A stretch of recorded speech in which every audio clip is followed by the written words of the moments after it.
Boa noite a todos, me chamo Matheus, vamos ter nossa primeira live aqui do canal, né? O pessoal no Instagram deu a ideia de comentar minhas partidas, né? E especialmente no torneio que eu joguei domingo, um torneio de xadrez rápido, pude chegar em muitos finais diferentes em partidas. E eu acho que seria bem instrutivo mostrar aqui no canal, né? Acho que seria muito interessante, certo? Principalmente para quem está começando, o estudo de finais é um pouco diferente, principalmente porque, no geral, a gente tende a perder a partida antes de chegar no final. Mas a verdade é que é uma parte do jogo muito interessante de estudar, por motivos diversos. Um motivo muito bom é que melhora o cálculo, né? Você melhora no cálculo de variantes, já que são poucas peças no tabuleiro, né? Sendo poucas peças no tabuleiro é mais fácil de a gente conseguir calcular, encontrar variantes, né? Então você acaba melhorando em outras partes do jogo só de estudar finais. E outra coisa que permite que você conduza melhor o seu meio de jogo, assim, né? Se você sabe que vai cair no final ganho, então já tá valendo a pena, né? Você seguir aquela variante que você tá vendo. Certo? E também para quando você chegar realmente no final, você saber como conduzir, né? Do mesmo jeito que a gente tem princípios básicos de abertura, a gente também tem princípios básicos de finais também, que ajudam muito a você a guiar o nosso pensamento, né? Você não precisa calcular tudo, mas se você tiver um bom planejamento, você consegue ganhar essas posições. E às vezes empatar umas posições perdidas. Certo? Para começar essa posição aqui do diagrama, foi a última posição do torneio de sábado que eu joguei.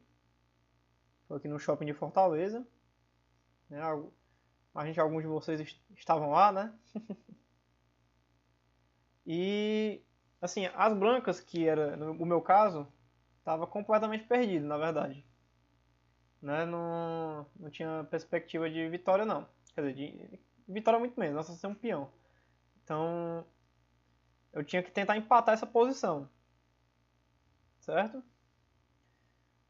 Então eu tentei, digamos, dar uma enrolada no meu adversário, né? Porque eu conhecia um final teórico que empatava aqui, que poderia sair dessa posição. Certo? Assim, eu não tenho muitos lances possíveis, mas vocês podem tentar chutar qual foi o lance que eu fiz na posição. Só por exemplo, não é um lance que ganha, não é um lance que empata, é um lance que perde como todos os outros lances. Aqui, por exemplo, se eu jogasse Rei E4, tentando ir para cima desse peão em G7, né? Tentar capturar. Não dá, entendeu? Ele defende aqui, ele bota bispo H6, eu não consigo avançar o peão. Ele protege aqui, depois é só trazer o rei, né? Ele traz o rei, que é bastante simples, ele tem uma peça a mais, né? Aqui ele vem, captura meu peão e depois avança esse peão, faz uma dama e dá mate.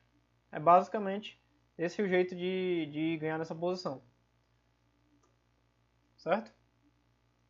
Mas, nessa posição aqui eu joguei com H6. Certo? Que aqui é perdido total, certo? Ele toma de bispo e o peão já está pronto para avançar, né? E é só chegar o rei mais perto para dar suporte ao peão, para ele não ser capturado. E aí pronto. Já tá ganhando para as presas, faz uma dama e dá mate. Certo? Só que aqui, tanto eu quanto o meu adversário estavam no apuro de tempo, né? Quando a gente joga num tabuleiro de verdade é diferente as coisas. Então aqui ele cometeu o erro clássico de tomar com o peão em H6. E essa posição de repente, do nada, se torna empatada completamente. Aí você se pergunta, mas Matheus, ele tem um peão a mais do mesmo jeito, não é só avançar e ganhar? E aí que entra a diferença entre um peão que está na coluna G com um peão de torre, que a gente diz, que é um peão da coluna A ou H. Certo? Esse peão, se o rei conseguir chegar em G1 ou em G2, ele consegue parar o peão e não leva e não consegue promover de jeito nenhum, certo? Então, por exemplo, Rei aqui, ele avança, eu venho, ele vem, eu entro, eu consigo chegar a tempo, né? Mas aí você pergunta, e esse bispo? O bispo não ajuda a promover? Ele pode ajudar, certo? Aí foi uma coisa que eu percebi quando eu joguei H6. Quando o bispo ele é de uma casa diferente da casa de promoção do peão de torre, que no caso aqui é... Opa. Que no caso aqui é uma casa clara, né? E ele é um bispo de casas escuras. Esse bispo ele não consegue ajudar a dar mate ou a promover o peão, certo? Porque o meu rei fica aqui em H1. E se ele tentar trazer o rei dele para perto, ele acaba afogando o meu rei, né? Criando aquele empate. Aquele empate em que eu não vou ter lance, né? Foi o que seguiu na partida até.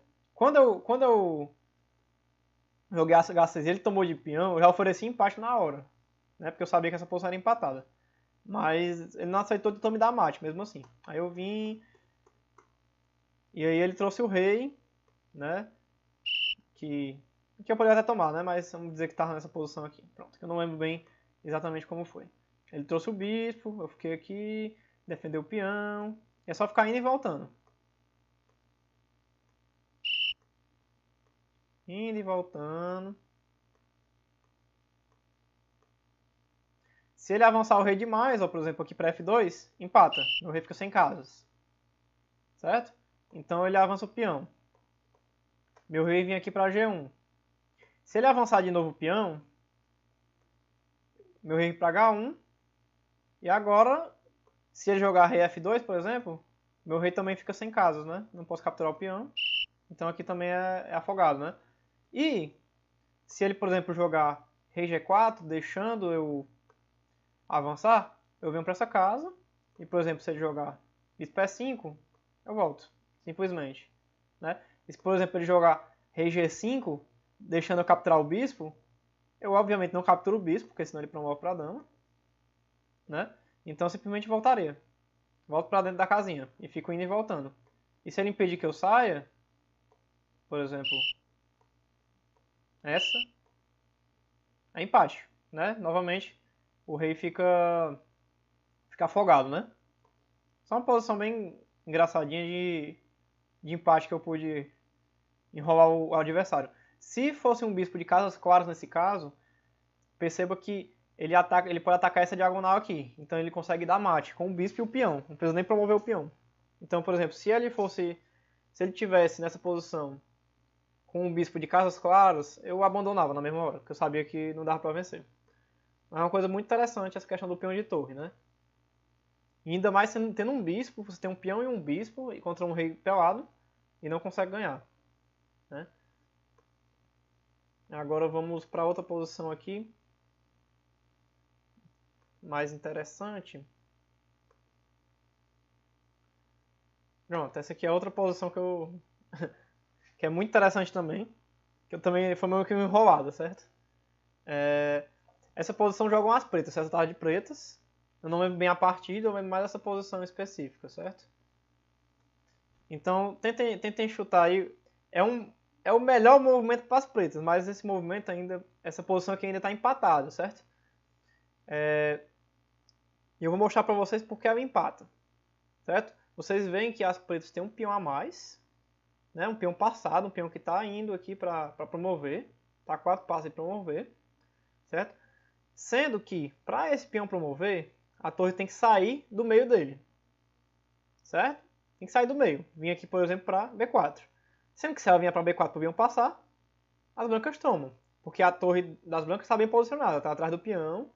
Então, por exemplo, se eu jogar a torre A1 aqui e sair avançando o peão, por exemplo, joga a torre A7, avança, avança, avança.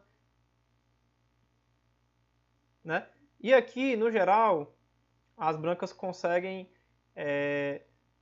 empatar ficando aqui em E2 com o rei, certo? Porque, por exemplo, se aqui jogasse torre torre A3, a gente dá esse cheque, e aí a gente tira a torre da frente do peão com o tempo, depois põe de rei E2, promove para a dama.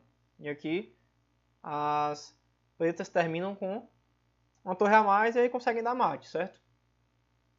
A grande questão dessa posição é que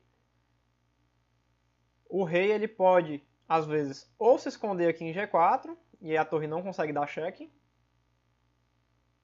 né? Aqui no caso G4 não dá tão certo, porque a gente joga H5, né? E o rei é forçado a tomar, e depois que ele toma, dá o cheque com a torre. Né? E depois promove e ganha a torre do adversário, né? Mas, nesse caso eu consegui empatar porque ele vinha para G2 e ficava indo G2, F2. Ficava em G2, e aqui avançava. E podia ficar só mexendo na torre, né? Botava aqui, por exemplo, em A5, bloqueando que o meu rei andasse, né? E sem eu conseguir avançar os peões também. Então, acaba sendo empatada, mesmo as pretas chegando tão perto de promover o peão. Certo?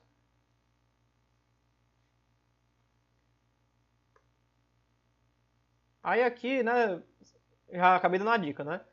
Na partida eu joguei H5, certo? É um lance meio engraçadinho, porque ele prepara uma pequena armadilha, né? No geral, uma dica boa para finais é não mexer muito peão se você não tem certeza do que você está fazendo, certo? Eu pensei simplesmente assim, meu adversário tinha menos tempo do que eu pensei, vou botar aqui H5, se ele jogar G4, ele não percebe, mas ele perde o peão, certo?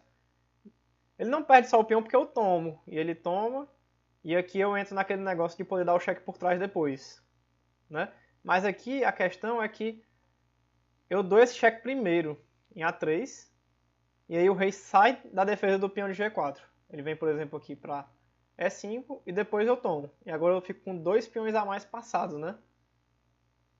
E aí não tem como ele segurar mais. Aí eu pensei, poxa, se ele fizer isso, eu faço isso e ganho, né? Já tá empatado mesmo, vou tentar qualquer coisa aqui para ganhar. Aí, mas não é que ele fez a mesma coisa, ele fez exatamente o que eu pensei que ele podia fazer. Aí ele jogou o G4, eu dei o cheque. Ele começou a balançar a cabeça de raiva e chegamos nessa posição. Essa posição aqui já é completamente ganha. O segredo para ganhar é simples. Vai avançando os 2 peões sem perder eles, né? Aqui ele jogou torre A8, G3, avança já o peão, tá a 2 passos de promover. E se ele tentar atacar esse peão com a torre, por exemplo, torre G8, eu posso simplesmente jogar a torre B3 e avançar o outro. Ele não vai conseguir parar os dois ao mesmo tempo, né? É um princípio de finais bem interessante que é o princípio das duas debilidades, né? Você cria duas fraquezas na posição e o adversário só vai poder defender uma ao mesmo tempo, né? Não consegue defender as duas ao mesmo tempo e você consegue ganhar tranquilamente, né? Normalmente tendo apenas uma debilidade, que nesse caso seria, por exemplo, a única coisa que ele tem que defender é o peão passado de A, então é tranquilo para ele defender, mas quando eu coloco dois problemas ao mesmo tempo, fica demais, né? Aqui ele ainda jogou torre F8, que é um erro grave, porque depois de ter rei G7 ele não tem mais nem como parar esse peão, né? Basicamente. Ele até consegue vir aqui para, por exemplo, C8, eu avanço, e ele avança, né? Mas aqui é aquela coisa, né? Eu simplesmente posso avançar o outro peão, né? E avançando. Depois que ele jogar, por exemplo, torre G1. Opa, não é isso. Mas posso jogar a torre A2, defendo os dois. Depois jogo torre B2 e avanço o outro peão, né? E aí eu posso trazer o rei. Aí a vitória é mais tranquila. Eventualmente vai ter que trocar a torre por um ou dois peões. E aí eu fico com torre a mais e depois posso dar o mate de torre, né? Inclusive, se alguém não souber dar mate de dama, dar mate de torre, tem vídeo no canal explicando como dar mate de dama, de torre, duas torres, certo? Só não tem ainda de dois bispos e de bispo e cavalo, que é um pouquinho mais complexo, né? Depois eu ainda vou fazer. Essa foi a primeira partida do torneio, inclusive, então saí com essa vitória aí meio na sorte também, né? Tive a sorte do oponente errar, né? Porque a gente chegou no final bastante empatado, né? Eu nem digo empatado, digo equilibrado, né? Porque só é empatado se a pessoa souber como é que empata. Então é mais pra equilibrado. Aí, na verdade, as 4 primeiras partidas das 5 foram pro final. Então ficou bem interessante. Na minha segunda partida, joguei de branca, essa partida eu consigo lembrar toda. Mas eu queria mostrar só 2 momentos chaves na partida. Um deles é o... Vou passar aqui rapidamente, não vou comentar porque não é muito o foco de hoje.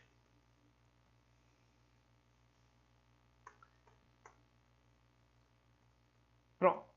Pronto. A gente chegou nessa posição aqui exata. Certo? Aqui ainda não é bem um final, né? Apesar das peças maiores terem saído. Mas a gente chegou nessa posição na qual a gente tem cada um 2 torres, né? E um cavalo. E percebam que assim, o material é igual, né? Os dois têm 6 peões, né? E eu tenho uma certa vantagem no final porque o meu rei é mais ativo, né? Meu rei está mais perto do centro. Eu achava que essa vantagem já era suficiente para ganhar, inclusive. E ele tem esse peão fraco aqui, né? Que é um peão fraco porque ele é um peão que não tem proteção de outro peão, né? Então as minhas peças podem cair para cima desse peão. Aqui nessa situação ele estava defendendo bem a posição, né? Meu plano aqui era jogar com torre D1, né? E depois de, por exemplo, o rei andar também, aí eu jogaria com E4, talvez. Se bem que nem dava certo E4 nessa posição. Mas eu ia tentar atacar, ia tentar trazer o rei, né? De alguma maneira. Mas aqui ele acabou fazendo torre C7, né? Meio que desprotegendo esse peão. Mas com a ameaça de tomar minha torre em C1, né? Se eu tomar de cavalo. Aí a primeira pergunta aqui vai para vocês, que é se eu posso tomar esse peão ou não. Certo? Pensem aí um pouquinho e digam se eu posso tomar. Vou esperar um pouquinho porque tem o delay, né? Aí vou esperar vocês pensarem um pouquinho. Aí vocês podem mandar no chat, né?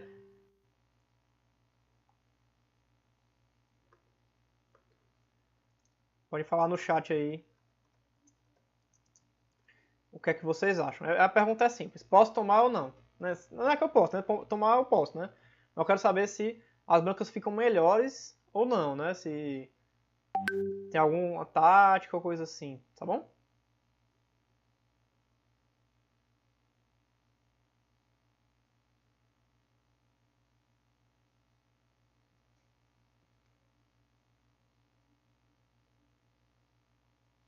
Vou apagar essas setas aqui para ajudar.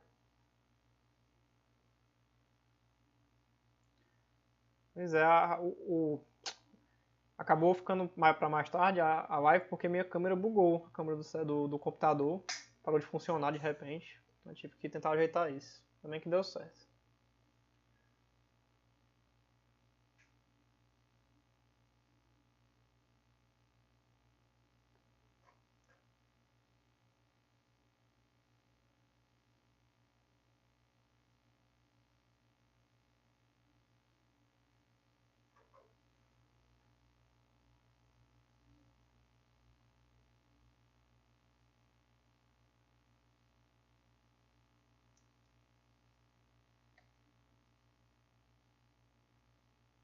Enfim, acho que já deu tempo suficiente para vocês do futuro pensarem, né?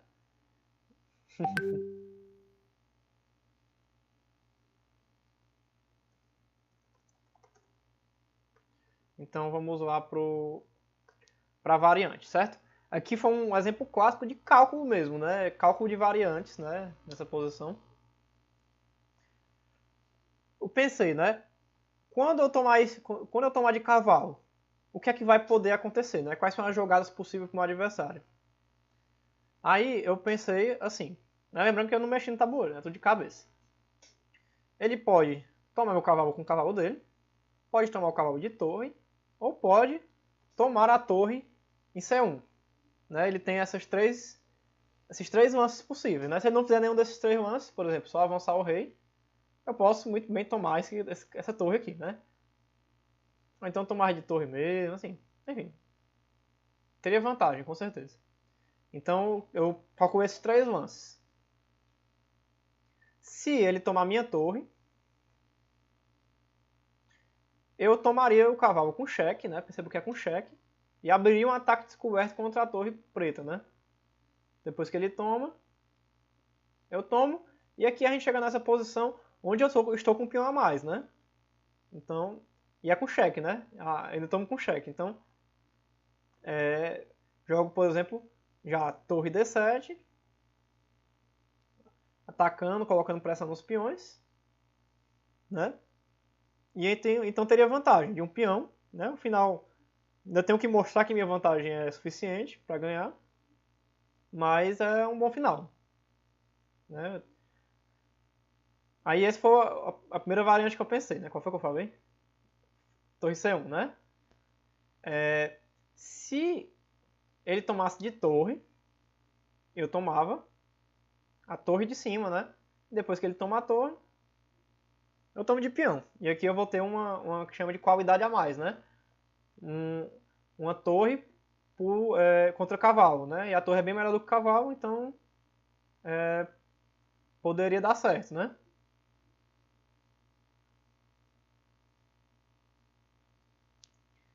E agora? Agora, mais interessante é se ele tomar de cavalo, né? Obviamente não posso tomar de torre, assim. Quer dizer, até posso, né? Mas assim, né? Ficar nessa posição aqui, que afinal é uma posição boa ainda, né? Ainda vou ter o peão a mais. Mas melhor do que isso é tomar a torre em C7. Né? Depois que eu tomo a torre em C7, ele toma de volta de cavalo. E aí eu tomo em D8 com cheque, né? E normalmente eu caio na posição de torre contra cavalo, né? Que é melhor. Aqui, por exemplo, já depois de RH7, torre D7, ataco esse peão, ataco o cavalo. E depois que o cavalo sair, eu posso tomar o peão de B7. Né? Uma posição muito boa. Já. Ganhadora, né? Então, eu simplesmente calculei isso e tomei. Né? Vi que ele não tinha contra-jogo, né? E aqui, já que ele percebeu que tinha esse tático e que nada funcionava, ele jogou com torre de CD7, né? E aqui simplesmente peguei o cavalo, criei mais debilidade na posição, né? Ficou os peões dobrados, são fáceis de ser atacados. E depois, não tomar a torre aqui, né? Mas jogar a torre de CD1, né? Tentando trocar todas as torres e ir para um final só de reis e peões, né? Eu tenho um vídeo aí no canal sobre final de reis e peões. E uma vantagem de um peão no final de rei e peões, principalmente quando tem muitos peões, é ganhadora para as brancas, certo? Já é ganhadora mesmo. Então eu sabia que esse final era ganhador. Então, ele acabou trocando tudo e levando para o final logo direto. Mas talvez fosse mais interessante trocar só um par de torres e jogar com, por exemplo, torre C8, ameaçando entrar aqui. Porque o final de torres, apesar desse final de torres também estar ganho, ainda é um final que eu tenho que provar, né? É mais difícil, tenho que calcular bem. Final de torres é mais fácil você enrolar o oponente, né? Então essa questão. Então era o melhor para ele nessa posição, mas acabou entrando no final de peões. E aqui ele jogou F5, né? O meu plano aqui para as brancas é um plano bem conhecido, no final de reis e peões, que é o que alguns chamam de boi de piranha, certo? Contando a historinha, quando um boiadeiro quer atravessar a sua boiada por um rio cheio de piranhas, né, ele pega o boi mais fraco, faz ele sangrar e joga para as piranhas para elas se distraírem enquanto ele passa com o resto da boiada. No caso aqui, o nosso rei branco é o boiadeiro, o rei preto é a piranha e esse peão é o peão fraco, né? E o resto da minha boiada é os meus outros peões. Então, o que é que a gente vai fazer? A gente vai deixar ele pegar esse nosso peão, que ele é um peão passado, né? Ele é um peão forte, ele é um peão que tem condições de chegar, né? Ele é passado porque ele não tem nenhum outro peão que bloqueie o caminho. Então o único jeito de ser bloqueado o caminho dele é se o rei preto entrar no meio do peão, da capturar. Enquanto o rei preto estiver distraído, tentando pegar esse peão, eu vou sair comendo os outros peões. capturando os peões. E aí depois eu vou ter a minha boiada aqui pronta para ir para frente. Então foi exatamente isso que eu fiz. Ele jogou F5 e eu fui atrás dos peões dele, simplesmente. Reg7, Reg6, protegendo o peão de H5. Mas aí, beleza, ele está protegendo o peão. Eu ainda enrolei um pouquinho, avancei um pouco os outros peões, ele jogou B5. Agora simplesmente jogo D5, né? Dizendo que se ele não vier tentar pegar esse peão vai virar uma dama. Né? Então aqui ele é obrigado a tentar ir para cima do peão. Ele jogou F6 ainda, tentando enrolar, mas D6. E agora o rei tem que ir para cima do peão, senão esse peão vai coroar. Né? Lembrando sempre a fatídica regra do quadrado, né? Que se o rei entrar dentro desse quadrado formado pela diagonal do peão, ele consegue alcançar o peão, né? Então aqui ele consegue entrar nesse quadrado, então ele consegue alcançar o peão. Mas perceba que eu não vou avançar mais o peão. Agora que o rei foi para cima dele, eu deixo ele lá e vou capturar os outros peões. Reg6, Reg5, Reg6, ele captura e eu capturo aqui. E agora eu tenho 2 peões a mais, não é só mais um. E agora é só questão de avançar esses peões e virar dama, né? E nessa posição ele abandonou, né? Depois de FG5, né? Eu tenho 2 peões passados e conectados, né? E uma coisa que interessante dos peões passados é que conectados é que eles se autodefendem assim, ó. Por exemplo, quando está nessa formação aqui de F4, G5, só um exemplo, né? Eu posso atirar meu rei, né? Vai embora, rei. Vai dar um passeio. Que o rei preto, ele nem pode capturar os peões, certo? Por quê? No momento que ele capturar o peão de trás, o peão da frente avança e ele não consegue pegar mais. Ele não consegue pegar mais esse peão.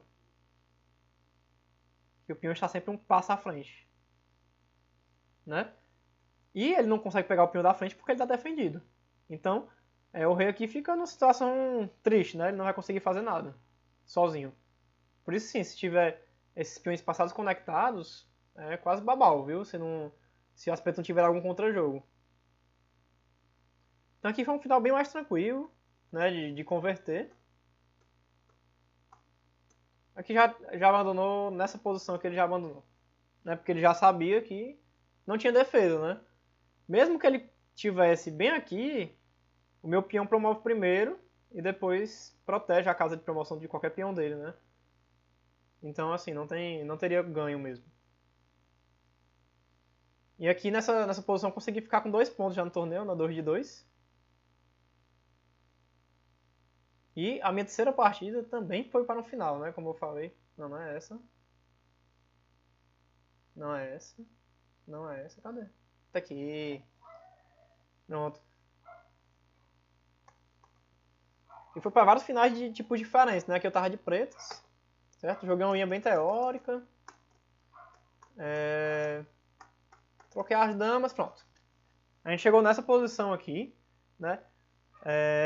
Não é um finalzão assim ainda, porque ainda tem muitas peças, né, em jogo. Tem 2 torres, bispo e cavalo. Mas entra também um princípio de sempre tentar colocar as suas peças em jogo, né? Aqui você vê que tanto o meu bispo e o cavalo não estão em jogo ainda, né? Não estão em suas casas iniciais. E aqui eu tentei já colocar pressão nas peças do adversário, né? Joguei bispo B7, né? Atacando já esse peão, tá defendido, claro. Mas se, por exemplo, ele tentar rocar, depois de torre D8, ele não vai conseguir defender os 2 peões, né? Porque, por exemplo, se ele avançar, toma. E toma, sei lá. Né? E eu ganho o peão. E se ele defender, por exemplo, com um cavalo, aí ele perde o outro peão que ele estava defendendo. Então aqui já é uma ameaça que, na verdade, impede ele de rocar, né? Impede ele de colocar o rei em segurança, de colocar outra torre em jogo, né? E aqui ele jogou bispo D3, com o pensamento de depois poder jogar cavalo B3. E aqui eu joguei cavalo C6, agora atacando esse peão, né? Que agora ficou indefeso. E novamente ele não pode avançar esse peão, porque depois que toma. e cavalo B5 tem duas peças atacando e nenhuma defendendo. Então mesmo que ele bote uma para defender, toma do mesmo jeito, né? Então aqui ele simplesmente rocou, né? Ele viu que não dava para defender o peão. Então ele tentou logo botar o rei em segurança e trazer a torre em jogo. E aqui foi uma jogada muito interessante minha também, que é tipo assim, esse peão tá no ar, né? Eu posso tomar agora. Mas eu percebi que eu podia não tomar ele nessa hora. Eu podia tomar depois, colocar outra peça em jogo de vez de tomar o peão imediatamente. Então aqui eu joguei torre D8, colocando mais pressão no peão, né? Porque eu pensei assim, sei lá, depois que eu tomo de cavalo, ele pode, por exemplo, jogar já torre C1, tentar ativar essa torre. Depois ele pode jogar a torre C7, atacando meu bispo. Então, achei melhor dar um tempinho ainda e atacar o peão primeiro, né? Talvez jogar a torre C8 depois. Enfim, tinha outros planos, né? Mas é claro que eu ia tomar esse peão. Aqui ele simplesmente defendeu e agora eu fui tomar mesmo, né? Porque agora eu tomo com um ataque no bispo, né? Eu tomo com tempo, né? E aí eu não ganho só um peão como eu ganho dois, né? Porque depois que ele... Por exemplo, se ele defende o bispo, eu posso atacar de novo o bispo. Né? E depois ganhar esse peão, né? Que foi meio que aconteceu. Ele jogou bispo E2. Eu não tomei ainda o peão. Porque... Não, na verdade eu tô lembrando errado. Depois que eu joguei, ele jogou torre de A, D1 defendendo o bispo, né? E depois eu joguei torre D8. Agora eu tô lembrado. Vai cair na mesma posição. Ele jogou bispo E2. E aí eu troquei tudo pra entrar nesse final aqui, né? Que é um final de bispos de cores iguais, né? Os dois são de casas claras e eu tenho 2 peões a mais. Normalmente, final de bispo de cores iguais é um final ganho também, se você tiver um peão a mais, né? No caso 2 é mais ganho ainda. É só aqui. No caso aí é mais ganho ainda porque eu tô com 2 peões a mais, certo? Então aí é um final tranquilo de converter também. Você vai fazer o mesmo princípio, né? Veja que eu tenho uma maioria de peões em dois lados, né? O fato de ter uma maioria, por exemplo, eu tenho 2 contra 1 aqui, e tenho 4 contra 3. Ele permite você criar um peão passado na ala que você tem maioria, né? Só de maneira representativa, o que acontece é que...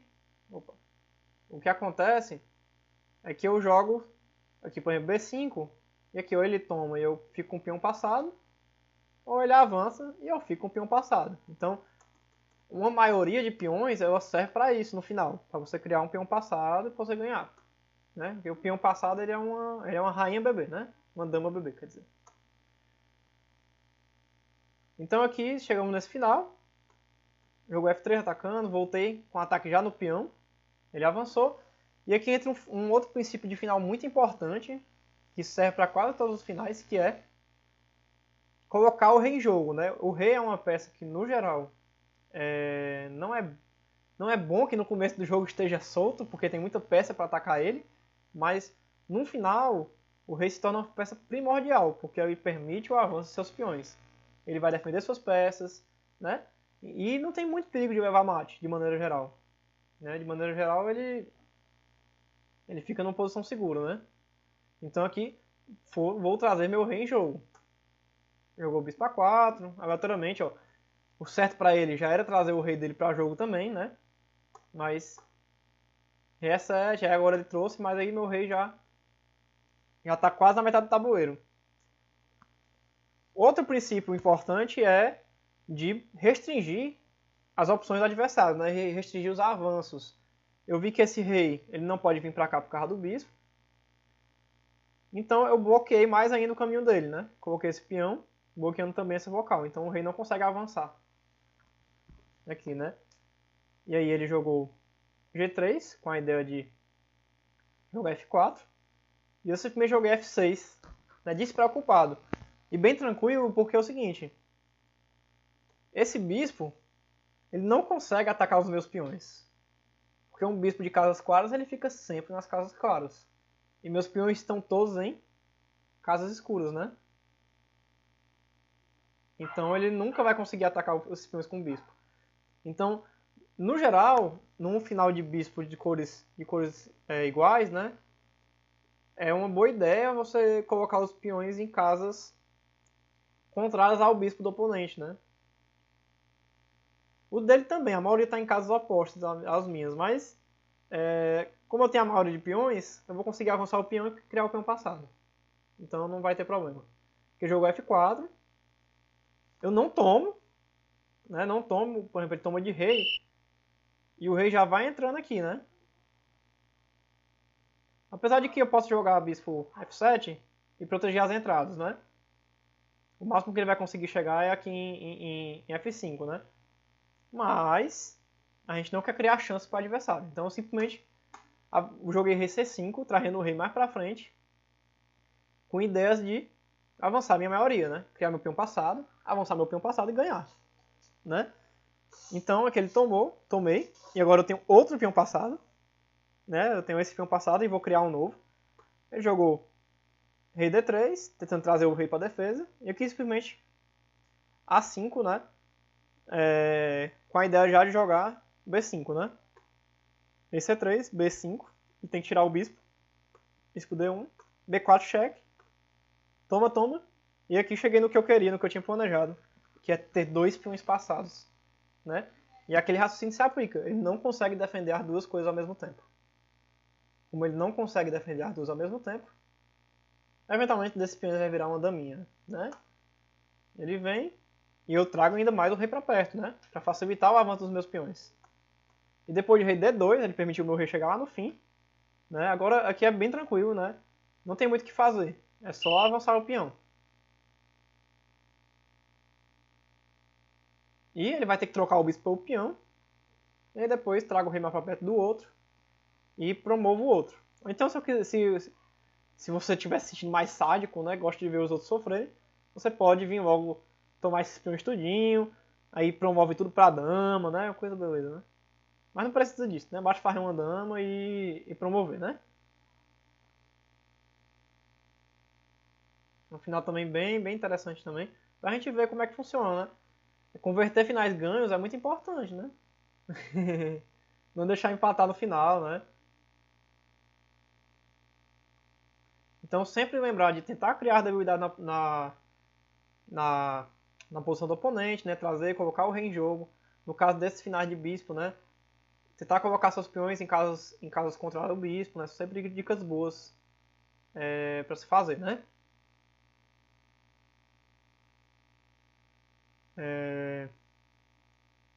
Indo para o último exemplo, né? Último exemplo. Cadê?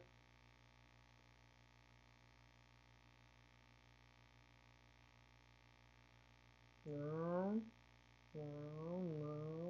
Essa. Né? Foi uma partida que eu joguei de brancas, né? Foi a quarta rodada. Essas eu tava falando as rodadas na ordem, né? Eu já tava com 3 pontos. Então eu já tava com muita vontade de ganhar esse torneio, né? Apesar de que spoilers eu não ganhei, eu perdi a última partida. E não foi pro final, né? Eu perdi antes. Mas enfim, direto ao ponto aqui da partida, tem várias coisas interessantes. Mas pronto, foi aqui que começou. Começou mais ou menos o final, né? 2 torres e um bispo, né? E os bispos de mesma casa também, né? A questão é explorar debilidades, né? E perceber que eu acredito que ele tinha mais debilidades do que eu nessa posição, certo? Uma debilidade específica que eu vi que eu queria atacar era esse peão aqui de E7, né? Por quê? Esse meu peão de E6, ele está a 2 passos de virar uma dama. Então se eu eliminar esse peão de E7, eu posso conseguir, né, fazer isso. Basicamente. Então, você consegue sugerir alguma jogada nessa posição aí? O que é que vocês acham? Assim, acredito que esteja igualada essa posição, certo? Eu não passei com o computador, não sei a avaliação da posição. Mas eu colocaria essa posição como um pouco melhor para as brancas, certo? Eu não acho que esteja completamente ganho. Acho só que é um pouco melhor para as brancas. Por alguns motivos, certo? Veja, perceba que eu fiz a mesma coisa. Os meus peões eles estão em casas opostas ao bispo, exceto esse de B2, certo? Minhas torres estão mais ativas, eu acho, essa torre aqui principalmente. Pode tentar entrar aqui, né? O bispo ele tem uma boa mobilidade, consegue avançar. Né? E esse peão tá avançado, tá bem avançado, mas ao mesmo tempo ele não é facilmente atacado, né?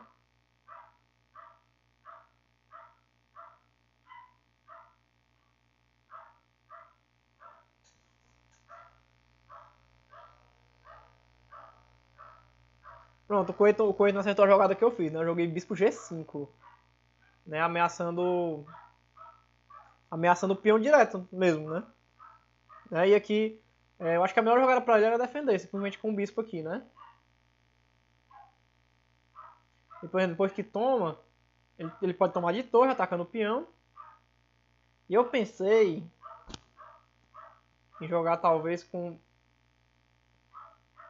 G4 nessa posição, porque se tomar, eu tomo e esse peão fica passado, né? Acho que ficaria mais ou menos nessa posição aqui, né? Eu acho que é uma posição promissora.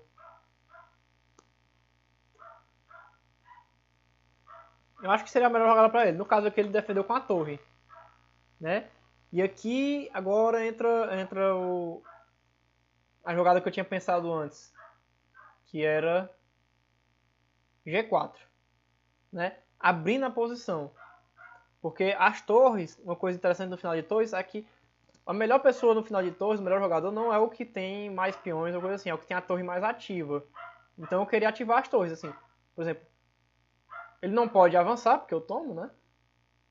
E se ele fizer outra coisa, eu tomo com o peão, né? Depois que toma e aqui eu tô com o peão a mais já, né? Com uma vantagem boa. Aí aqui ele não teve escolha sem tomar, tomei. E aqui eu já tô ameaçando entrar com a torre aqui em F7, né? Atacando o peão. 2 ataques ao mesmo tempo no peão, né? Então aqui acho que aqui já sai de pequena vantagem para as brancas para grande vantagem mesmo, vantagem ganhadora. Certo? Vantagem ganhadora para as brancas, né? Aí vocês vão perceber uma coisa importante que eu tinha que ter percebido durante a partida. Ao tirar meu bispo de C1, eu deixei B2 desprotegido. Ele pode tomar esse peão se ele quiser, né?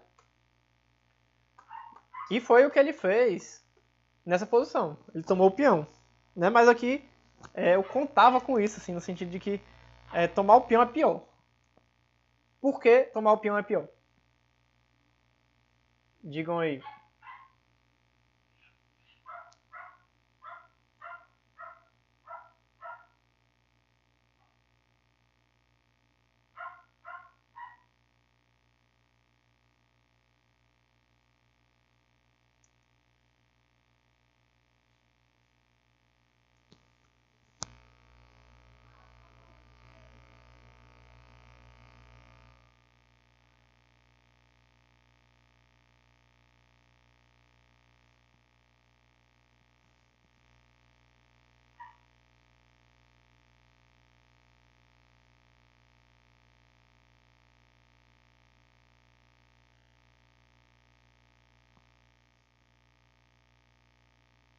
Enfim, acho que já deu novamente pro pessoal do futuro aí, né, pensar.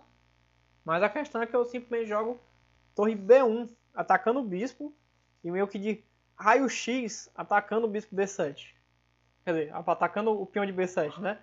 Então aqui, depois que ele tira o bispo, eu tomo, né? E agora eu tenho um ataque também contra esse, né? Tem um ataque a mais, né? O que foi aconteceu, né? Depois de torre de AB1, ele jogou o bispo G7, né? Com a intenção de trazer o bispo aqui para F8 para defender, né? E aqui simplesmente tomei. Tinha um... Opa. Um ataque a mais. Ele jogou bispo F8 defendendo. E aqui é aquele meu plano. Jogo torre F7, né? Atacando aqui de maneira indefensável já, né? Ele jogou de torre de AD8. Tomei. E a gente chegou nesse final aqui, né? Agora o final de torres, onde eu tenho um peão a mais, né? Você vê que o final de torre é muito comum, né? Então é muito importante ter alguma noção desses princípios, né? E aqui ele jogou com torre D4, né? Pra ativar a torre dele. Não, na verdade ele jogou torre G8, certo? É porque essas partes não são anotadas, né? Eu tenho que tentar lembrar de cabeça mesmo. Então, às vezes, eu não tenho tanta precisão para lembrar. Mas ele jogou Rei G8, né? E aqui eu segui um dos princípios que eu falei para vocês. O que é que vocês fariam nessa posição? Né? A ameaça dele é botar o rei aqui em F8. Não é isso que ele está planejando. Mas o que é que eu posso fazer nessa posição aqui? Eu preciso me preocupar com esse rei chegando em F8 ou não?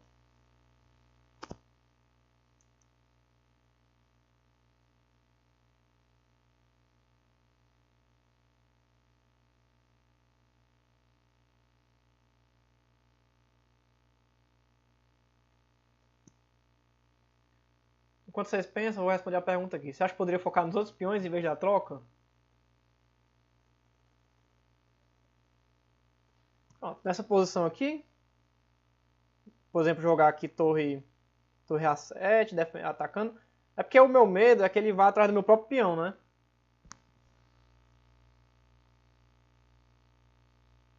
Que assim até dá, né? Ele vinha aqui, né? Ele trocava e a gente chegaria nessa posição. Né? Que não é... Que é a mesma posição que eu estava analisando, só que com a torre já atacando meu peão em D6, né? E defendendo o peão em A6. Então, acho que não seria uma boa. Acho que o melhor é trocar mesmo. Nessa posição, depois de rei G8, a gente segue o princípio de colocar nosso rei em jogo, né? Então eu joguei rei G2, simplesmente. No momento que ele tenta atacar a torre, aí eu sigo a sua estratégia de atacar os outros peões, né? Aqui, por exemplo, eu já ameaço jogar com E7, dando cheque e ganhando a torre. Né? E aqui ele joga com torre D4, né, por exemplo. Eu nem me preocupo muito com os peões, assim. No momento que eu tiver dois peões passados, eu conseguiria ganhar, né? Aqui simplesmente. Eu posso até deixar ele tomar com cheque mesmo. E aqui eu acho que ganha até essa posição aqui com dois peões passados. Eu posso bloquear aqui o rei dele com torre A7 e vou avançando os outros peões, né? Mas enfim, não foi isso que na verdade aconteceu no jogo.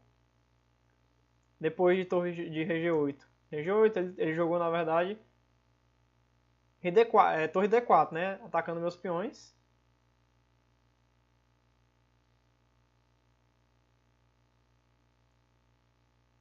E aqui...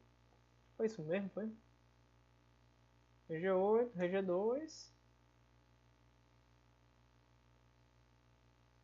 E foi. Torre E4, né? E aqui depois de, por exemplo, torre A7, né? Pode até deixar tomar também, né? É porque minha ameaça aqui, ao jogar torre A7, é jogar com torre A8, por exemplo. Ele toma aqui, eu posso jogar torre A8, cheque, depois de rei G7, eu avanço o peão. E agora ele não consegue pegar o peão. Né? Essa era a minha ameaça quando eu joguei com... Ele jogou torre D4 e eu joguei com torre A7. Então aqui ele nem pode tomar, na verdade. Depois que toma, esse peão aqui vai promover. Não tem como escapar. Só fazendo de novo para vocês verem, né? Torre A8, cheque. Torre G7 e E7 ele não consegue parar, né? Quer dizer, ele consegue parar, mas ele vai ter que dar a torre. Né? Por isso que nessa posição ele jogou com rei F8, na verdade. E depois que eu capturei o peão, ele jogou... Foi rei G6. E aqui eu fiz um lance interessante que é G5, né, impedindo que o rei avance mais. Normalmente não é nem bom que ele capture, porque se ele capturar eu consigo trazer meu rei pra jogo de novo. Não é isso? Se ele tentar dar esse checkzito, eu já venho pra cá e já consigo chegar, né? Então aqui basicamente nessa posição, não foi nessa. Foi...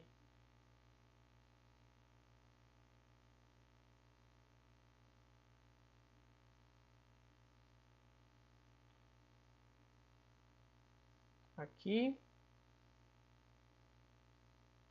Ele veio pra cá de novo. E aí eu simplesmente trouxe o rei. E aqui ele ignorou, né? Ele não quis capturar o peão. Imediatamente ele veio aqui pra D1, pra tentar se colocar atrás desse peão. Sendo que acabou não dando muito efeito, na verdade.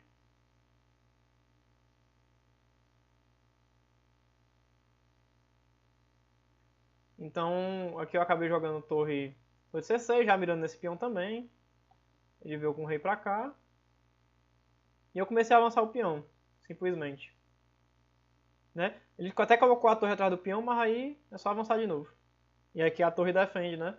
O rei não consegue entrar, só consegue subir se quiser. Né? E depois de, por exemplo, torre D8, quer dizer, rei D8, eu avanço com o rei pra cá, né? Aqui no caso ele jogou com torre A4, atacando o peão de C agora. Mas eu simplesmente ignorei, né? Porque depois que ele toma, eu venho com o rei. E aqui simplesmente não tem mais o que fazer.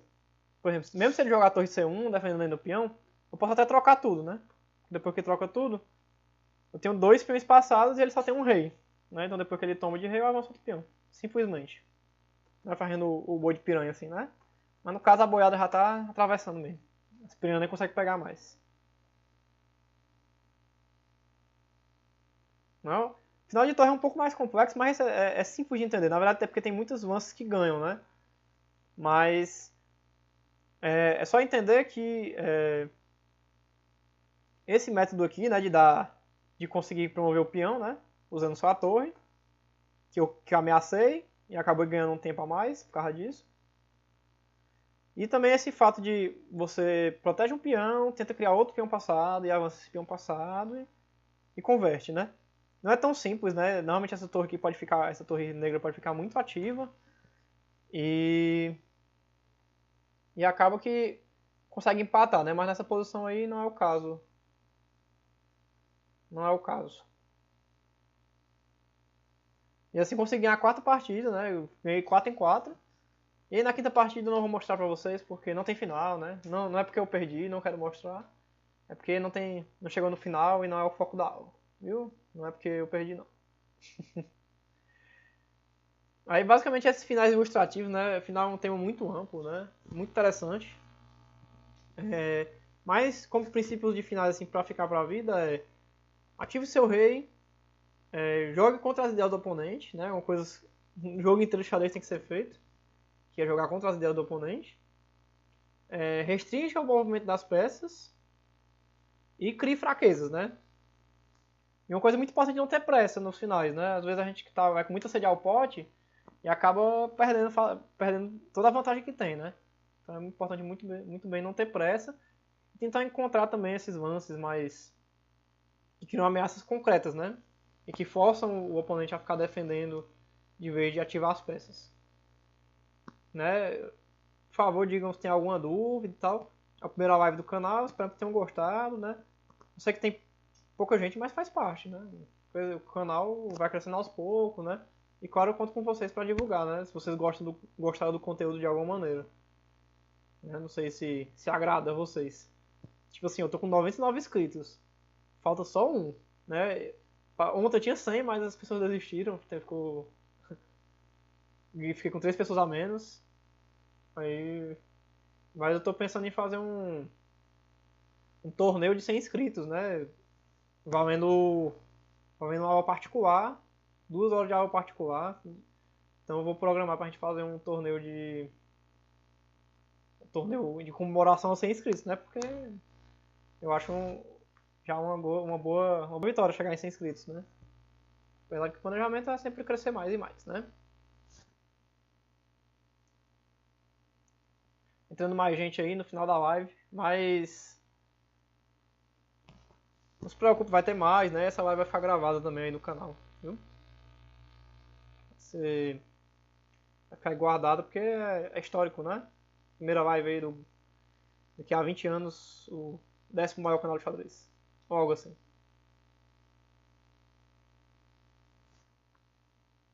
Mas se tiver alguma dúvida sobre alguma outra coisa aí, podem falar também. É mais ou menos 1 hora de live, né? Eu acho que tá bom.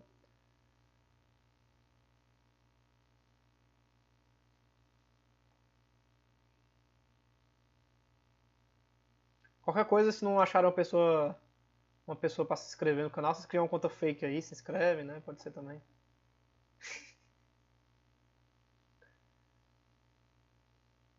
Enfim, se tiver algum feedback que não querem mandar aqui, que querem falar no particular, podem mandar também, viu?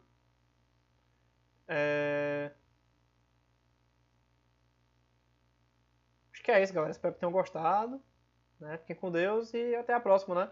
Tem outro vídeo que vai entrar no ar, mas eu preciso editar ainda. E quando eu achar o botão de termina, a gente termina. Valeu!